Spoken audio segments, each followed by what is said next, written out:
Le but principal, vous l'avez compris, c'est simplifier, rassembler, agréger les informations qui existent pour réussir la rénovation énergétique du parc, pas en un jour, pas le 1er janvier de telle année, mais pendant certaines périodes, pendant une période qui prendra le temps que ça prendra en fonction des travaux nécessaires pour l'entretien du bâtiment.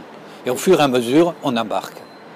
Le principe de la carte vitale du logement, c'est en fait, c'est rien de nouveau, c'est pas une feuille de plus dans le millefeuille, c'est un choc de simplification à son niveau, c'est-à-dire rassembler ce qui existe déjà sur d'autres sites ou sur d'autres environnements, rassembler ce qui existe déjà sur un même endroit, une espèce d'armoire avec des étagères, différentes étagères administratives, financières, données techniques du bien. C'est attaché au bien.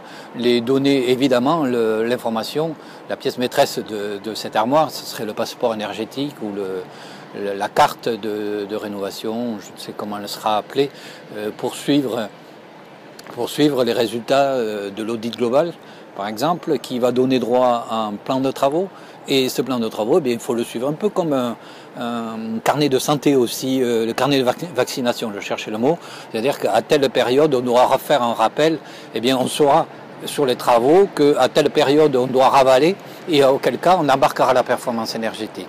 Il n'est absolument pas question d'imposer des travaux, mais quand il y a des travaux, c'est de mettre en conformité. Ça, c'est important. Et pour pouvoir ne pas oublier qu'il faut mettre en conformité, il faut garder des traces. Eh bien, dans la carte vitale, on aura ce passeport qui gardera ces informations.